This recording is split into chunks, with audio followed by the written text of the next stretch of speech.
Come flood this place and fill the atmosphere. Your glory, God, is what our hearts long for.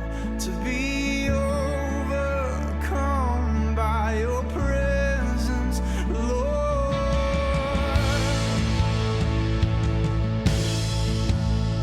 Your presence, Lord.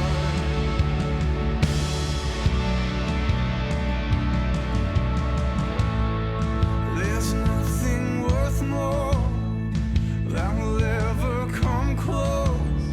Nothing can compare. You're our living hope. Your presence,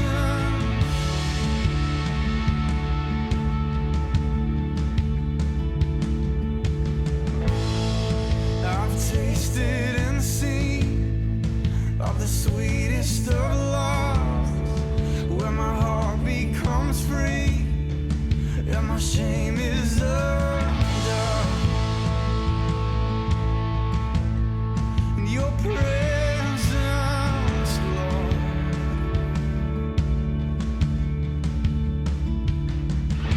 Holy Spirit, you are welcome here. Come flood this place and fill the atmosphere. Your glory, God, is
Good morning. We're so excited that you're here with us today.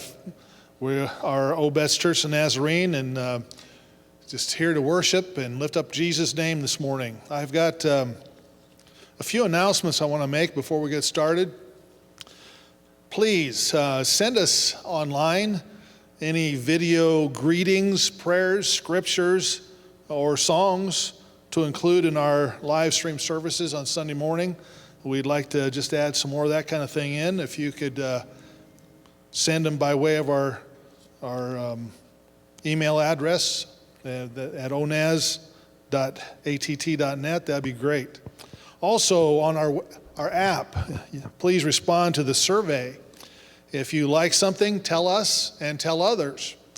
If you have an idea of improvement, tell us. Don't tell anybody else, okay? Just teasing. But anyway, some concern was brought up about the idea of topics for messages. And I'm just going to throw it out there. If you have some suggestions for a topic of a sermon that you'd like to hear, send that in as well. Next, thank you to all who have been finding ways to get their tithes and offerings in to us. Your contributions are vital in the ongoing ministry of ONAZ. And so we really appreciate what you're doing along that line. And then lastly, please remain prayerful during this time of reopening. Your church leadership is working on the structure we'll use as we hopefully move back to some kind of normalcy. And be aware, ministry will be phased in slowly. What that looks like and the timing of that are yet to be determined. So just keep prayerful about that. And as soon as we have some solid ideas of what and when, we'll be getting that out to you, okay? So this morning, Mike is going to lead us into worship.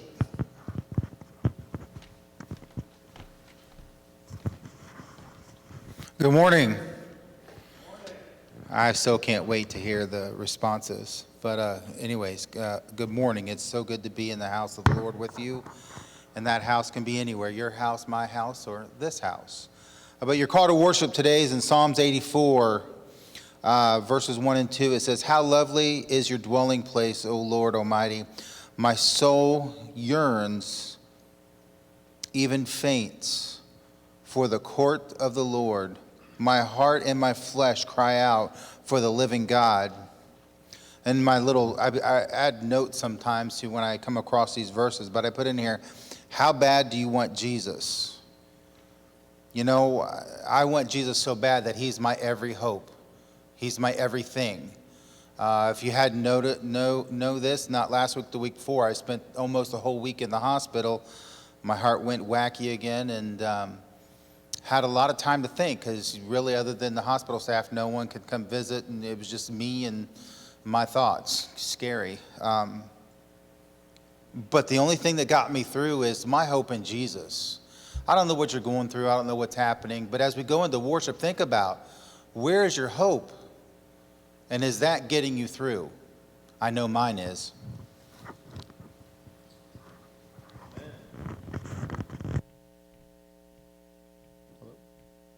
Good morning, everyone. The third time, yeah. Again, we just miss you so much, but thank you so much again for tuning in, and can't wait to be back together. Let's stand wherever you're at, and let's worship this morning.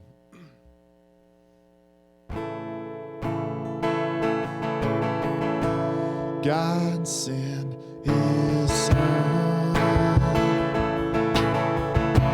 They called him Jesus. He came to love, heal and forgive. He bled and died to buy my pardon.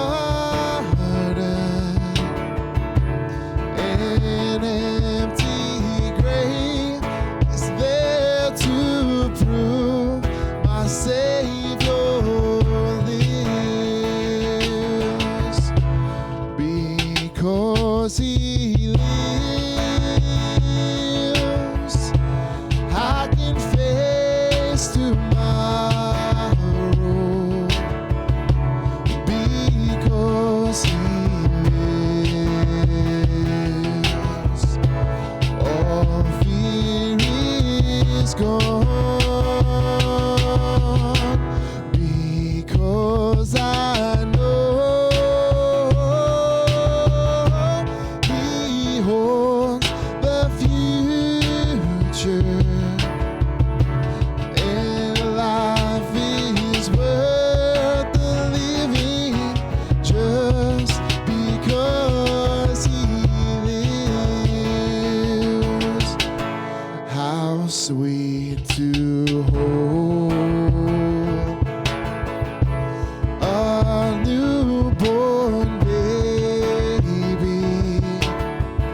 but greater still.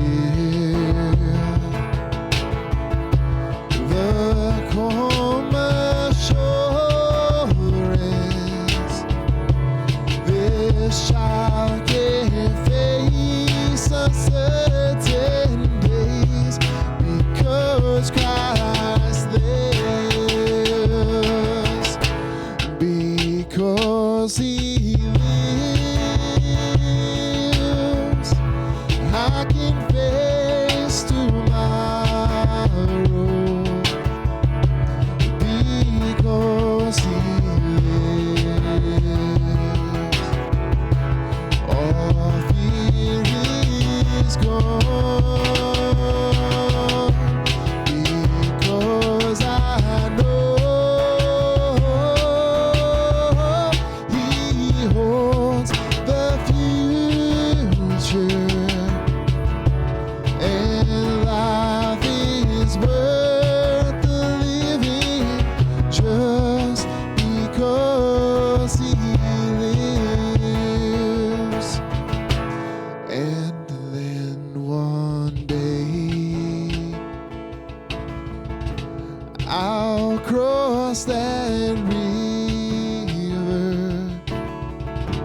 I'll fight life's fight, no war with pain. And then as death gives way to victory, I'll see the lights of glory, and I know He reigns because He lives. I can face tomorrow because He lives. All fear is gone because I know He holds the future, and life is worth the living just because He lives. Because He lives, I can face tomorrow because He lives. All fear is gone because I know He holds the future, and life is worth the living just because He lives.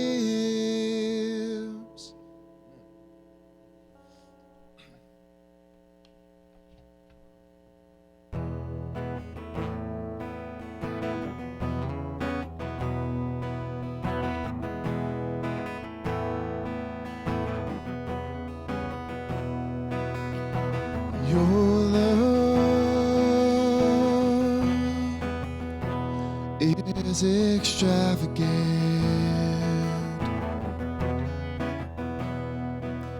Your friendship,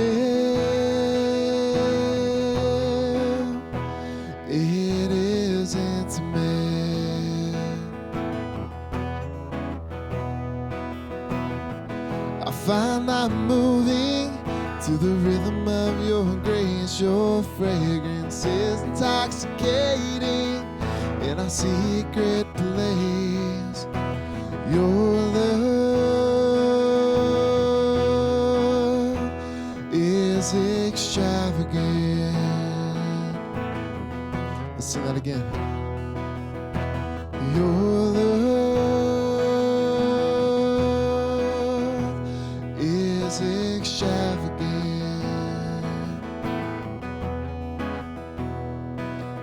Your friendship, it is intimate.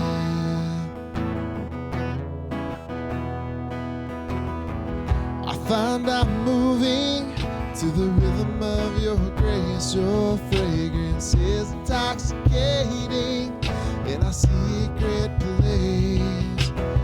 Your love is extravagant.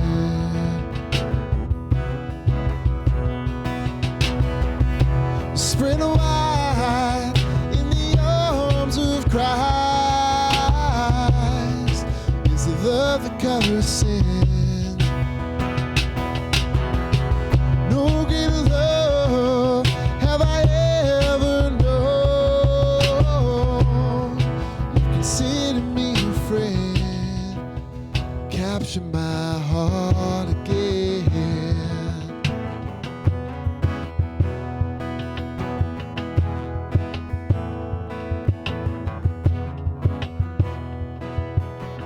Your love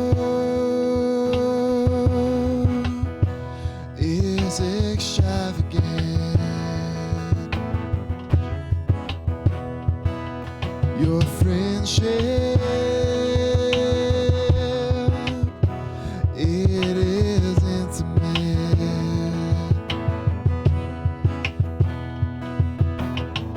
I find I'm moving to the rhythm of your grace. Your fragrance is intoxicating in our secret place.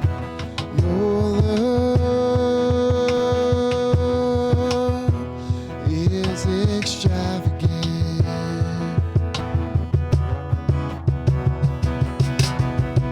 Spread wide in the arms of Christ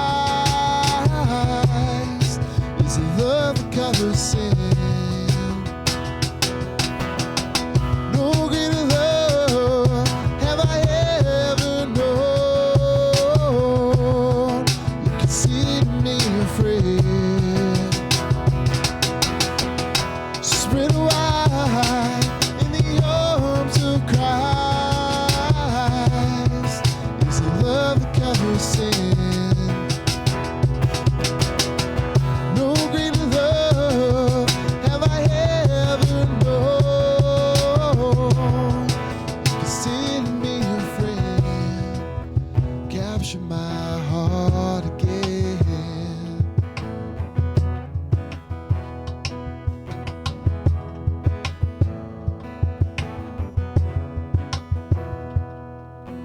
Your love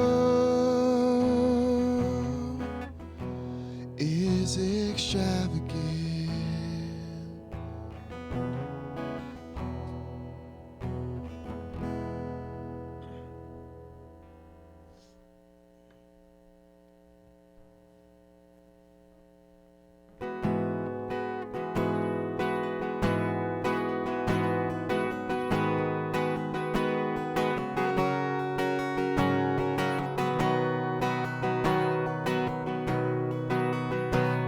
Seated above, enthroned in the Father's love, destined to die, poured out for all mankind. God's only Son, perfect and spotless one.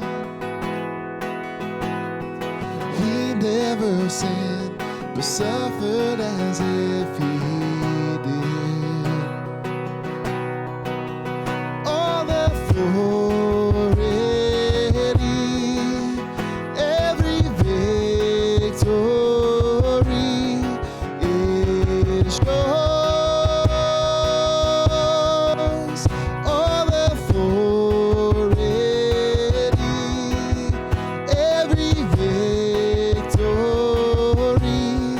is yours. Savior, worthy of honor and glory, worthy of all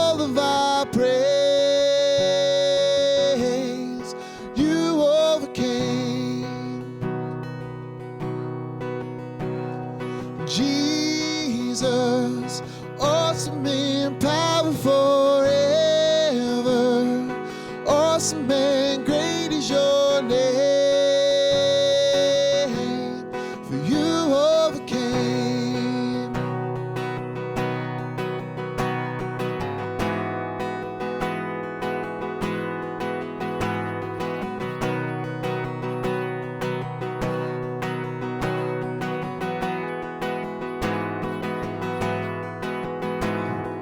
Power in hand, speaking the Father's plan, sending us out, fighting this broken land. All authority.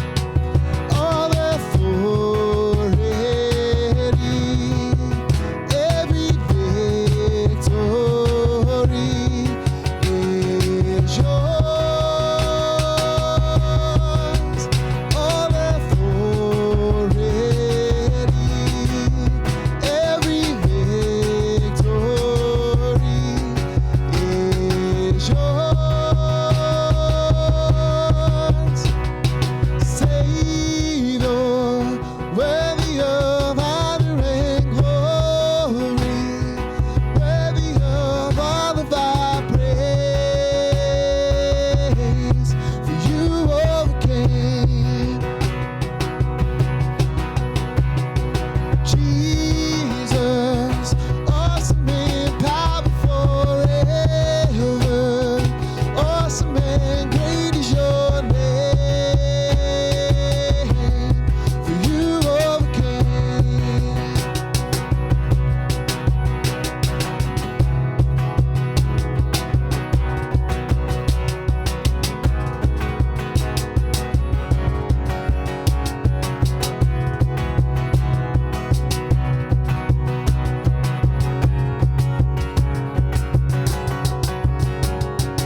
We will overcome by the blood of the Lamb and the word of our testimony. Everyone overcome.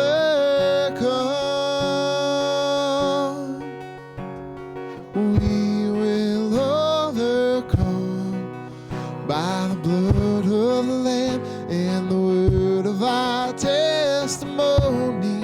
Everyone overcome. We will overcome by the blood of the Lamb and the word of our testimony.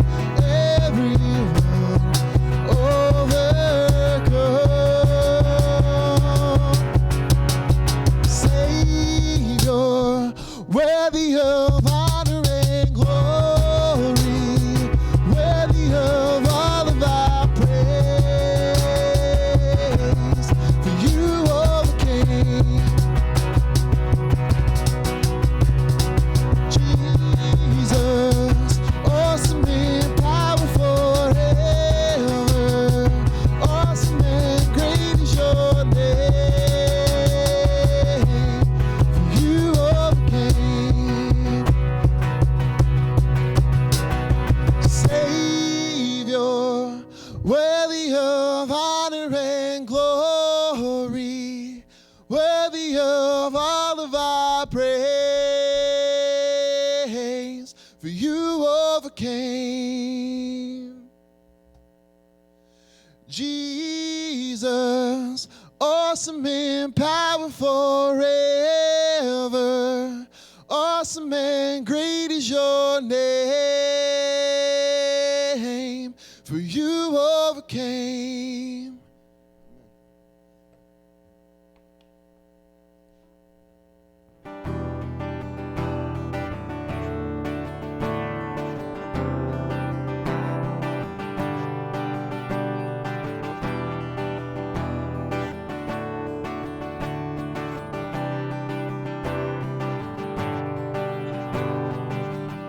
Before I spoke a word, you were singing over me. You have been been so, so good to me. Before I took a breath, you breathed your life in me. You have been so, so kind to me. And oh, the overwhelming, never-ending, reckless love of God. Oh, it chases me down, fights till I'm found, leaves the 99. I couldn't earn it, I don't deserve it, still you give yourself away. Oh, the overwhelming, never-ending, reckless love of God.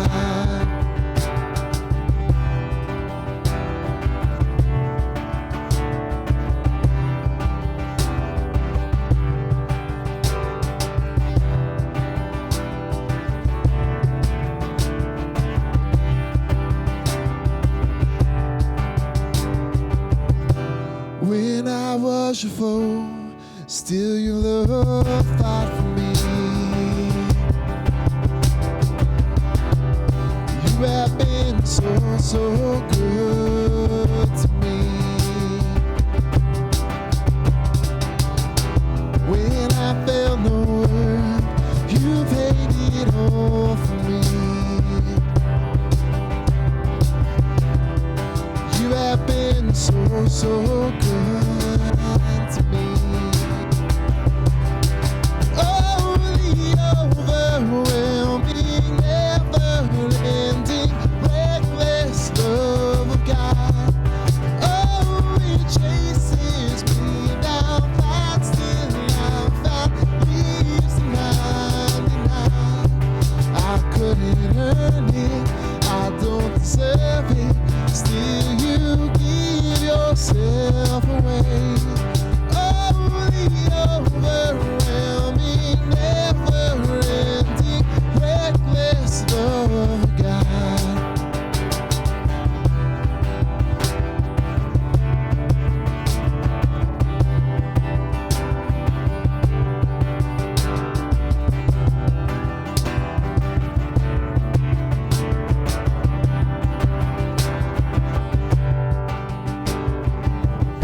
There's no shadow you won't light up, mountain you won't climb up, coming after me. There's no wall you won't kick down, lie you won't tear down, coming after me. There's no shadow you won't light up, mountain you won't climb up, coming after me. There's no wall you won't kick down, lie you won't tear down, coming after me. There's no shadow you won't light up, mountain you won't climb up, coming after me. There's no wall you won't kick down, lie you won't tear down, coming after me.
I don't know about you, but this is my favorite part of the service.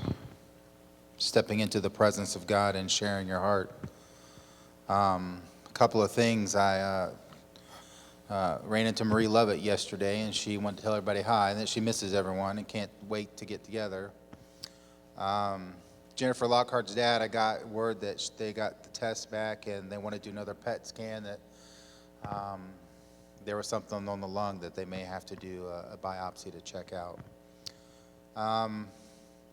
Talking with Pastor Tony, we want to keep her granddaughter Layton in our prayers. Still got some ongoing health issues. Be with the mom as she not only has to deal with Layton and her health issues, but the rest of the kids, and they're kind of cooped up, and just pray for sanity. I know a lot of us are dealing with that, and being stuck at home and can't get out and do things with the kids is just difficult at this time. I also, talking with Pastor Tony this morning, she lost a friend of hers. They lost their fight with cancer. Just be with her. It's difficult enough to bring the message the Lord's laid on your heart, and then something like that comes on, and you got to deal with that too. So take a moment while we pray, and pray an extra special blessing upon Pastor Tony, and just be with her. And on Thursday, the 21st, I talked to the heart surgeon to do some work on my heart to try to make sure it beats right and does what it's supposed to do. And I know there's other prayer concerns out there. Just pray for each other. And if the Lord brings someone across your mind that's in our church family, don't hesitate. Give them a call. Say, hey, how are you doing? The Lord laid you on my heart. Is there anything that we can pray for? Reach out to each other. It's important to let family know that they're family, and that you care about them. Father God, we thank you for this day, and we thank you for the privilege and the freedom that we have to come into your house, whether we're at home, whether we're at somebody else's home, whether we're in the car, on the phone, watching it on YouTube, or here in the building. There's a few of us here, but Lord, I just pray that you watch over us as a body of believers who believe in the hope and the life and the resurrection of Jesus Christ. I pray, Lord God, that you give us those people that need a touch from you, Lord. Help us, encourage us to reach out with a phone call or a message or something to say, hey, missing you, loving you, on you, and praying for you. God, you brought this family together. You brought the circumstances around what's going on. I don't know how to explain that, Lord, but we want to share your love and your concern, because you care for each and every one of us, no matter if we're doing well or not doing so good. God, I just pray that you be with these prayer requests. Be with Jennifer. It's her dad. It's her father. The one that taught her what it means to be a believer. I pray, Lord, that you be with the doctors and the surgeons as they do these scans and tests, Lord. I pray that they figure out what's going on. They figure out the best course of action.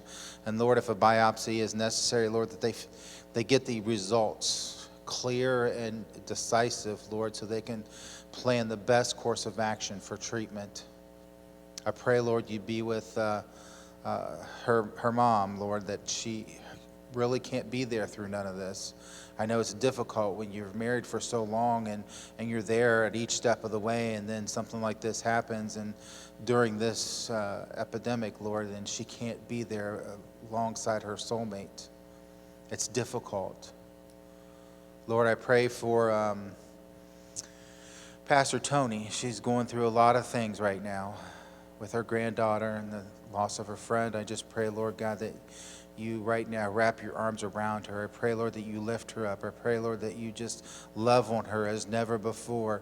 Let her come up into your lap, and Lord, allow her to rest as you wrap your arms around her, and let her know that you got her, that you love her, and that you're going to carry her through. I pray, Lord, that you give her a sense of calmness, that she can deliver the message that you have laid on her heart. And I pray, Lord, for the leadership of our church as we try to figure out the best course of action moving forward, as the leadership of our state and our city are opening up the guidelines necessary for keeping people safe. Give us wisdom, give us direction, and help us to do as you have called us to do. Be the hands and feet of the body of Christ. In Jesus' name. And everybody here and at home said, amen.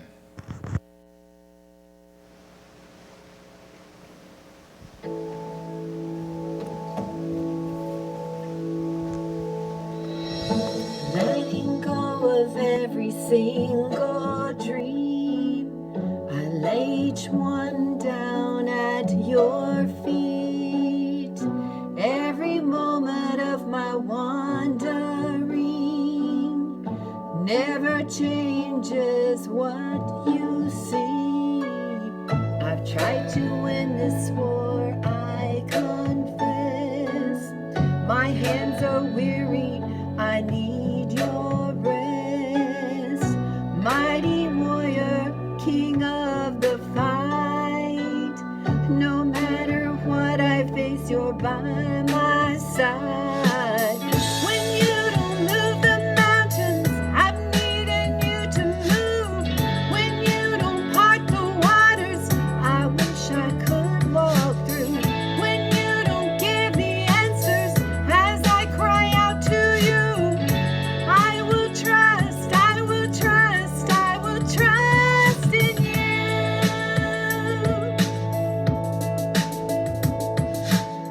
Truth is, you know what tomorrow brings. There's not a day ahead you have not seen. So in all things, be my life and breath. I want what you want, Lord, and nothing less. When you don't move the mountains, I've needed you to move. When you don't part the waters, I wish I could walk through. When you don't give me answers as I cry out to you, I will trust, I will trust, I will trust in you. I will trust in you.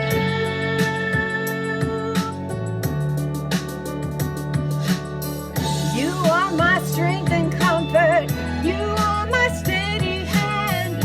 You are my firm foundation, the rock on which I stand. Your ways are always higher. Your plans are always good. There's not a place where I'll go you've not already stood. When you don't move the mountains, I'm needing you to move. When you don't part the waters, I wish I could walk through. When you don't give me answers as I cry out to you, I will trust, I will trust, I will trust in you. I will trust in you. I will trust in you. I will trust in you.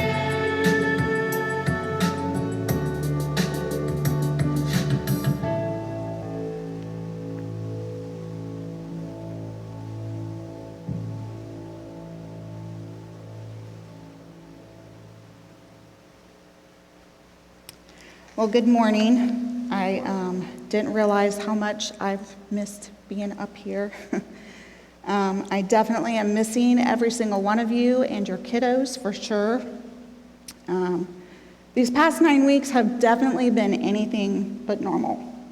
I reflect on all the conversations that I've had with different people in various opportunities, whether it was through text, Zoom, FaceTime, or various phone conversations I've had with you.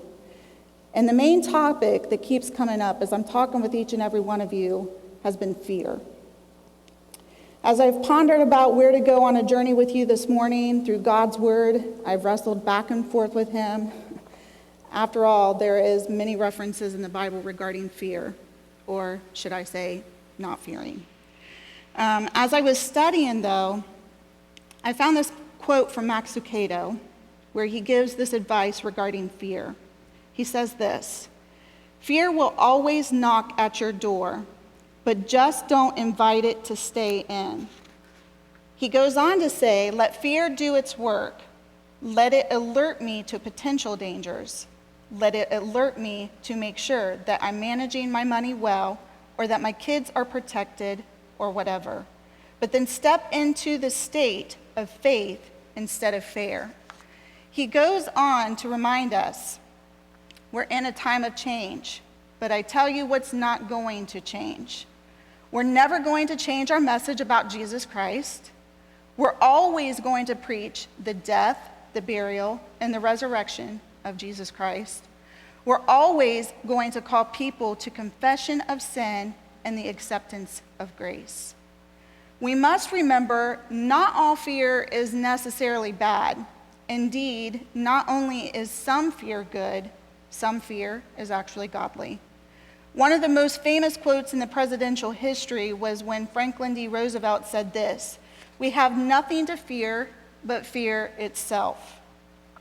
The problem with that quote is, though, it's simply untrue. As long as there are spiders, rattlesnakes, murderers, terrorists, and criminals on the loose, there's going to be fear. Fear has been a part of the human existence since the fall of man in Genesis 3, verses 8 through 10. This word fear, everyone, regardless of how brave they seem, is afraid of something. I personally am somewhat afraid of heights and, honestly, small spaces. I am not so much afraid of being there because the views are incredible once you can convince yourself to get there. I honestly am not even afraid of the fall because free fall is actually an exhilarating experience. I made these discoveries when I went skydiving at the age of 33. Jana decided on her 50th birthday that she wanted to do something that she has always had on her list of things she wanted to do. So for our birthday present, she signed us up for skydiving. Me, a little bit hesitant, but went along with the plan. So we arrived at the site for our jump and took a very quick crash course of what to do and what not to do. The trainer was going to be the person on my back as we jumped. He informed me that it was up to me to ensure that I pushed us out of the plane properly. Now, let me remind you, our training was only, again, 40 minutes. Never done this before. Upon finishing the training and after his great words of advice, we squeezed into this little tiny cockpit, and to our left was the pilot, and that guy is still on my back that I only knew for an hour at this point. And out of nowhere, this guy comes running up, and he goes to jump into the plane. He says, "Oh, don't mind me. I'm going to squeeze in right here beside you so that I can jump at the half height because it's cheaper for gas." And I thought to myself, what in the world? You've got to be kidding me.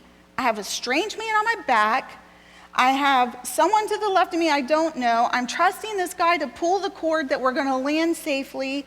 And now all of a sudden, this guy has come in here and we're crowded into a small space so that he can jump at the halfway point. All the way up, I had the instructor saying to me, "Aren't you excited?" I just sat there and I smiled, trying not to let him see the fear in my face. Sure, while in my head, I heard my grandmother and my mother saying, "Why in the world are you thinking of jumping out of a perfectly good plane?" All they could imagine is that the worst was going to happen to me, or I was going to get severely injured in the process. I have to admit that it seemed like a short ride up as I was praying and said to the Lord, "I am sure at the end of this, I will be happy that I had this experience. If possible, Lord, please do not let me splat to the ground in front of my kids and husband." That makes it a little bit more joyful. After this experience, if I had to define my fear, I would have to say that my fear of heights is really a fear of the sudden stop that awaited me at the bottom of my fall. I am happy to say when it came time for me to actually jump out of the plane, I let us out properly. I was very proud of myself. I nailed it perfectly. Not that I'm an Olympian by any means, so But that day, I really did feel like I scored a 10. I knew for sure that when that parachute came out, we were going to be okay. At least I thought. Once I knew we were gliding down at ease, the view was breathtaking. I was seeing things at a completely different perspective. When it came time to land, I even executed the landing with both of my feet on the ground. I couldn't believe it. I was so excited that I had made it safely and could live to tell of my experience. So, I say again, everybody is afraid of something though. Snakes, spiders, disease, financial setbacks, old age, some of us are afraid of gray hair, rejection, disappointment, exposure, being forgotten, the list can go on and on. Even in the Bible, though, we can see where men were stalked by their fears. We see it in the beginning in Genesis with Abraham when he lied about Sarah out of fear in Genesis 12:11 through 13, where Jacob displayed fear of Esau in Genesis 32:6 through 8. Moses feared Pharaoh, Exodus 2:14. Moses feared rejection, Exodus 4:1. The disciples feared the storm, Matthew 8:24 through 26. The list goes on and on through the history of Old and New Testament, though. Nothing has actually changed. People are still caught in the grip of their fears. And this is especially true during the time of a pandemic, which none of us have ever experienced, right? COVID came in, and before we knew it, put the world on a hold at a time of year that is centered around Christ and his overcoming death. We fear not having enough money, if the stores will have enough food, if we will have our jobs, if we will catch the virus, if life will ever have some sort of normalcy again. We just seem to fear just about everything, or if we're not allowing fear to overwhelm us, maybe we're facing anxiety or depression. For some like me, I've created this horrible OCD habit with the order of my house now. It's crazy. I'm sure this makes Tom very happy, but I'm sure on the other hand, it is driving my kids absolutely nuts. So, this morning, if you have your Bible, open up with me, please, to Mark chapter 4, verses 35 through 41 is where we're going to read from this morning. And it says here, as evening came, Jesus said to his disciples, "Let's cross to the other side of the lake." So they took Jesus in the boat and started out, leaving the crowds behind. All the other boats followed. But soon a fierce storm came up. High waves were breaking into the boat, and it began to fill with water. Jesus was sleeping at the back of the boat with his head on a cushion. The disciples woke him up, shouting, "Teacher, don't you care that we're going to drown?" When Jesus woke up, he rebuked the wind and he said to the waves, "Silence, be still." Suddenly, the wind stopped and there was a great calm. Then he asked them, "Why are you afraid? Do you still have no faith?" The disciples were absolutely terrified. "Who is this man?" they asked each other. "Even the winds obey him." At this point, Jesus is on a mission across the Sea of Galilee and plans on spreading the message even further. He is about to go into new territory. He is even about to enter a new frontier. You see, he has taken his disciples across a lake to a region that is both unfamiliar and quite uncomfortable for the disciples. It's not Jewish land, and there are not Jewish people there. But alongside that, we are going to see that he is going into new territory spiritually. As Jesus leads his disciples and his followers into new territory, they go on a journey, which they discover is quite challenging, spiritually, emotionally, physically challenging, and actually even very demanding of them. In the same way, you and I are on a journey with Jesus. He leads us to new places, maybe even new frontiers. It may be something personal, an area of growth in our hearts and our life with him. It may be an area of transformation. It may be our presence in our community, our lives on mission. Maybe it's us as a church.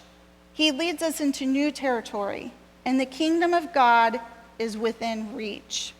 But sometimes as you go there, the journey first takes you through a very powerful storm. Here are 3 things that we gather from this passage. The first thing that we learn is that there's the calm before the storm. We know that some of the disciples are fishermen, right? And so they are seasoned with those waters. But it was even too much for them. They know that they are at the end of themselves, past their resources, past their strength, past their abilities.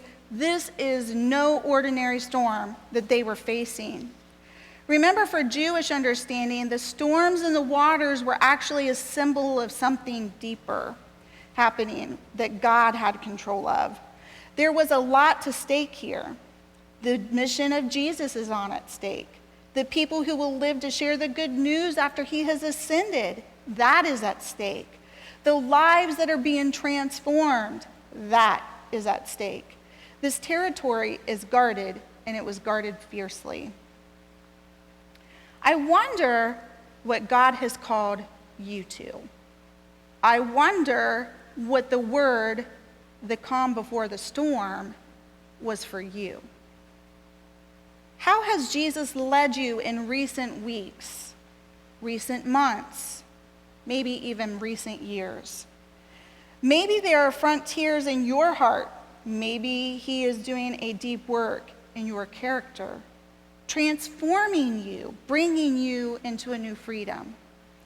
Maybe there is something in the context of your family that he is doing. Maybe he is at work. Maybe it's opportunities to witness. Maybe it's provisions, relationships. Maybe it's the church. It could be any number of things that you are facing. You knew that God was moving in your life and was going to stretch you, but oh my goodness, you were up for it, and then all of a sudden, this storm has hit. It is the opposite of what you had hoped it would be, the opposite of what you thought it would be, and you had no idea how tough it could get on all your skills and all of your energy. You're at the end of yourself. Actually, probably most of us beyond the end of ourselves after being caught up in our own 4 walls. Where has God been speaking to you, though, recently? As you've journeyed with him, suddenly and without preparation, you found yourself in the midst of a storm. What's God been doing as you didn't know a storm was on its way? We had no clue this was going to hit us. Could it be that you too are on the brink of God doing new things in your own life and through your life because of this very storm that we're going through? Second thing we learn in this passage is that there was fear in that storm. The disciples are experiencing great fear in this storm because Jesus, well, he was on the boat sleeping. I can envision people, if they're like me, throwing up over the side of the boat, fighting with each other, maybe even crying or screaming and trying to find a way that they're going to make it through the storm while Jesus lays there calmly sleeping at their side. Jesus, on the other hand, though, he was so confident in God's power and his presence that he was able to lay there and rest on a pillow. But the disciples, they were feeling on edge. They were feeling on the edge of their very own lives. And they feel that Jesus, maybe they felt like he abandoned them or even forgotten about them while they were in the midst of this crazy storm. I don't know about you, but I find those are the most vulnerable times in my own walk with God. Not necessarily when God feels far away, but when I know he's there and just doesn't seem to be doing anything. There's nothing like feeling helpless. There's nothing like feeling powerless, vulnerable, and exposed. It's so opposite of how we live our lives every single day. The storm exposes the vulnerability in the disciple. Teacher, don't you care if we drown? These are the words of the desperate and actually probably angry. Do something. Is this how it all ends? Jesus, is this where it was all going to go? All the miracles, all the storms, all the parables? We risked everything for you. We've even been criticized. Is this where it ends? At the lake? In the storm? It is at this point in the distress of their question that you can tell that they've lost their confidence actually in him. And they are wondering if he is willing or if he is able to do anything in this moment and why he doesn't seem to be moving at the pace they would like for him to. There's an important question for your moments of challenge when you may find yourself losing your confidence in Jesus. It was an important question for the disciples who were going across the lake that day. It's an important question for you and me now, as we watch others go through the storms of their life, as we encounter our own personal storms that we're facing. Where have we lost confidence in Jesus? It was already a challenge, and now it has gone way beyond any normal challenge we have met or have even known. The third point that we see in this is Jesus is in the storm. But there's one other piece. Jesus being in the storm. It's important for us to note this very thing. How does Jesus respond in the moment so that it leads to these incredible breakthroughs, these mind-blowing miracles? How does Jesus respond? Well, there are two things that we see in how he responds here. First of all, he speaks to the storm. It says here in his word, he got up, he rebuked the wind, and he said to the waves, "Quiet, be still." Then the wind died down, and it was completely calm. Jesus dealt first with the real battle here. The language used here in the Greek is quite deliberate.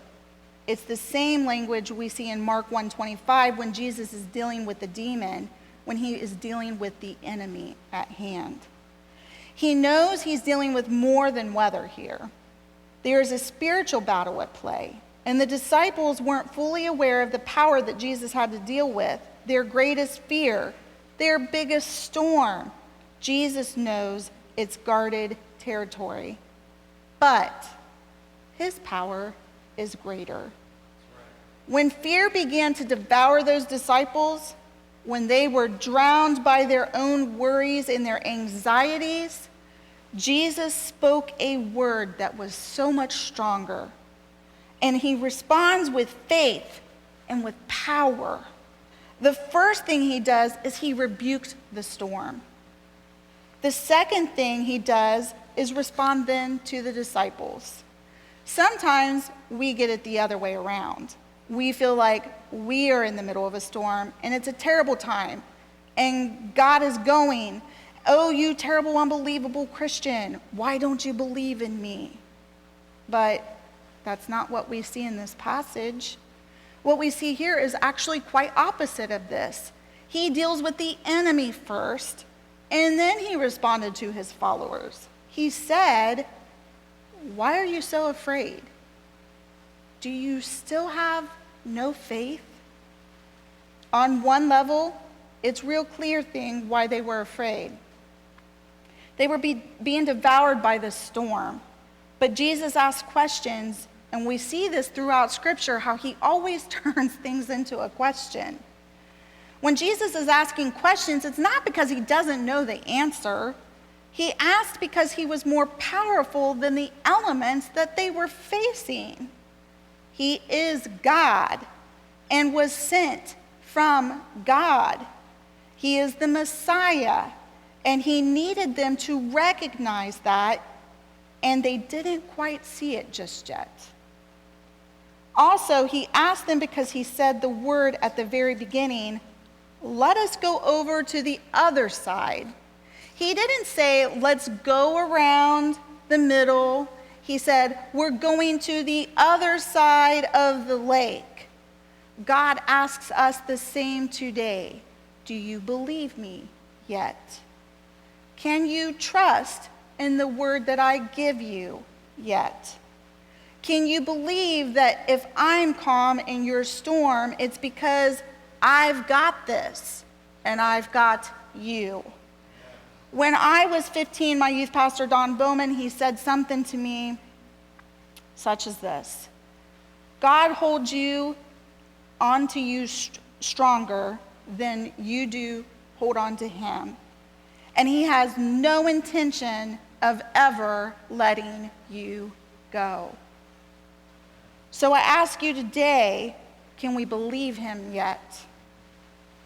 Can we believe that he is bigger than the biggest storms or any fears that we are facing today in the midst of this pandemic?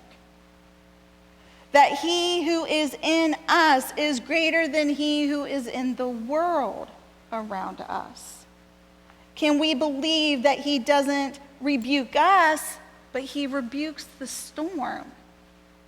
That he's bigger than our deepest fear, stronger than our greatest enemy. Because why? Because he's God. Maybe the Lord sent you to a particular workplace and it's really rough and you don't like the people there. But you know that when you have that job, he sent you to be a witness. No doubt. Don't doubt the dark, what you heard in the light. Where did God call you? Maybe there was a particular family member you've been praying for, weeping over, and you think, this is just going absolutely nowhere. Don't doubt in the dark what you heard in the light before the clouds rolled over and the storm broke out. What were and are the promises that God is giving to you? What was the calling that was always on your life? Don't doubt in the dark what you heard in the light, but know that he is with you in this very storm.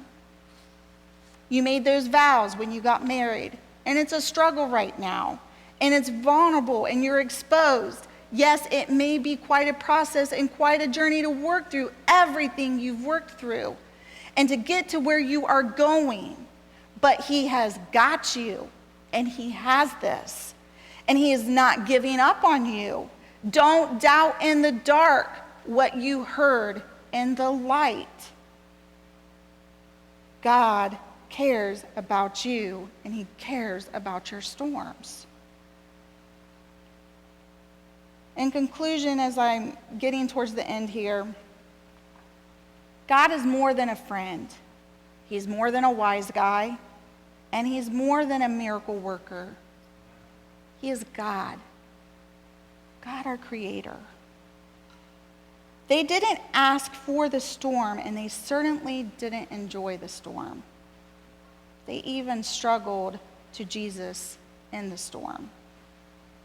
It challenged them to be at the very core of their souls to think and search. But after Jesus stilled the storm, they came out of that storm with a fresh understanding of God and of a greater confidence than they could have ever had before they had gone through that storm. We will see where this all leads, and we will see incredible things take place in the days ahead as we trust God and what his plans are for us. We will see what happens as we continue to reach into this new territory that's never been touched. We will see what happens when the kingdom of God is on the move, just as he has been. We will see how Jesus continues to push back evil, set captives free. We will see how he heals people on the inside and the out. I am going to ask Dalton to sing here in just a minute. But to wrap you back around to the conclusion of my parachuting experience, once I set aside my fear, which took a lot, my perspective changed completely. At that moment, everything, when that fear went away, everything became so clear. And the sight was beautiful as I was riding down to make my landing. It was worth the view when I set aside my fear and allowed God to let me see the bigger picture. But I had to get past my fear. Today, I wonder if there aren't many of you sitting in your homes and you're needing to do the very same thing today. Maybe you're in that very situation with jobs or dealing with a sickness or other things that don't even deal with this crazy COVID thing we've had to deal with. Whatever it is, what is causing you fear today, God has this. Has your fear trapped you? Has it told you you're not good enough? Has it told you you're not right or not strong enough? Has he told you that you're not worthy? Has he told you that you're not loved? Fear, he is a liar.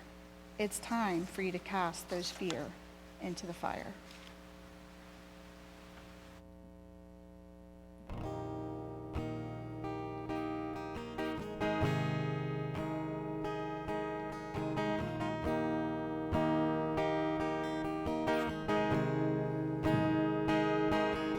When he told you you're not good enough, when he told you you're not right, when he told you you're not strong enough to put up a good fight, when he told you you're not worthy, when you are loved, when he told you you're not beautiful, that you'll never be enough.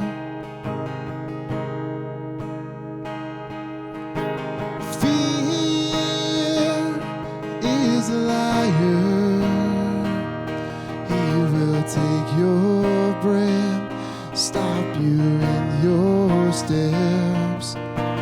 Fear, he is a liar. He will rob your rest, steal your happiness, cast your fear in the fire, 'cause fear is a liar.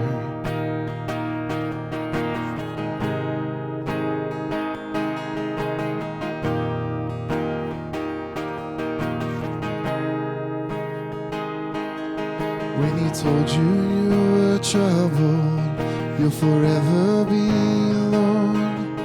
When he told you you should run away, you'll never find a home.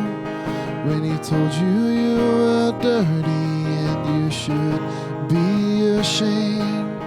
When he told you you could be the one that grace could never change. Fear, he is a liar. He will take your breath, stop you in your steps.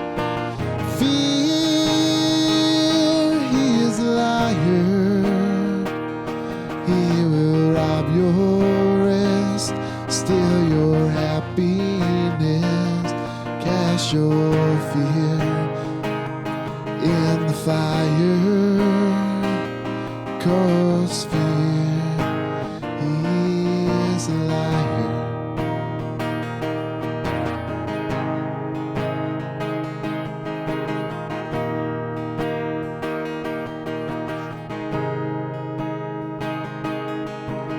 Fear, he is a liar.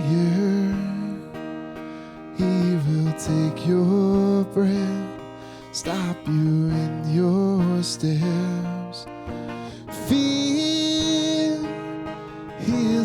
fire. He will rob steal your happiness, cast your fear in the fire. 'Cause fear, he is a liar. 'Cause fear, he is a liar. You need to remember, no matter what you are facing, in the midst of all of this, you're not alone. God has this every step of the way. You're not alone. You have a family here. We love you very much. Let me pray with you before we conclude today. Heavenly Father, I thank you so much that we know that no matter what we are facing, no matter what fear, whatever anxiety, whatever depression, whatever it is that we're facing right now, Lord, we know that you are in the storm. Lord, I thank you that you are a loving God who cares about us at the very core of our being. You're not just somebody who spoke us into existence and then walked away, but you're real and you're here and you care about what's going on in our lives. I pray that over the weeks ahead, as we continue to try and move forward into new norms and figuring out what new pictures look like, Lord, that you would be in the midst of it all. And that, Lord, as your people, we would remember to rely on you and stand in our faith strong, believing and trusting that you have us every step of the way. Lord, I pray that you be with each and every person this week, that you would just continue to bless them and keep them strong. I pray that you would just go before them as they go back into some of them with their jobs, that you would keep them safe, that you would protect their families, Lord. And in the midst of it, Lord, may they sense and know you more than they ever have before. Create a new vision in us, Lord, for you. Help us to be so on fire for you, Lord, that people are hungry to know why we have joy in this storm. God, we trust you with everything we have. I praise your precious name because of who you are. I praise you for being with us through these days and trust for you to be with us in the days ahead. I ask that you be with us in your precious name. Amen. I ask that you check us out online. Make sure you keep up with the calendar. We have some great things that even though we're going to be having to do social distancing, we definitely want to be keeping in touch with you guys. Please make sure that you reach out to us if you need anything. We love each and every one of you. Have a great week. Sphere, your glory.